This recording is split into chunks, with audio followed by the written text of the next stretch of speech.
Welcome to StartCooking.com. I'm Kathy Maister. To make a perfect grilled cheese sandwich, you'll need 3 ingredients. First, hearty white bread. Second, 2 slices of American cheese. The kind wrapped in plastic is perfect for this sandwich. And third, 1 tablespoon of butter, which grills your sandwich to perfection. Ingredients and equipment lists are at the end of this video. Spread the softened butter on one side of each slice of bread.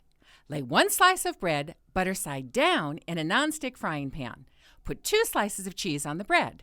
Now cover it with the other slice of bread with the buttered side up. If you only have a block of cheese, be sure to slice it thin with a knife or even a vegetable peeler, but a cheese slicer works best. To use a cheese slicer like this, just scrape it across the top of a block of cheese. Wire slicers can be scraped across the top or used in a downward motion to make perfect slices. 2 ounces of cheese is just the right amount of cheese. You may be tempted to use a lot more, but don't. Too much cheese oozes out as it melts. All that extra cheese ends up at the bottom of your plate or dripping down your hand as you bite into your sandwich. Turn the stove on medium heat and place the pan on the stove. The grilled cheese sandwich needs to cook until it's golden brown on the outside. This requires peeking occasionally with a spatula. After about 2 to 3 minutes, it should be ready to flip. The second side will take a lot less time to turn golden brown because the pan is already heated up. Lift the sandwich out of the pan with a spatula and set it on a cutting board. Normally, you would cut bread with a sawing motion and a bread knife. If you did that to a grilled cheese sandwich, it would slide apart.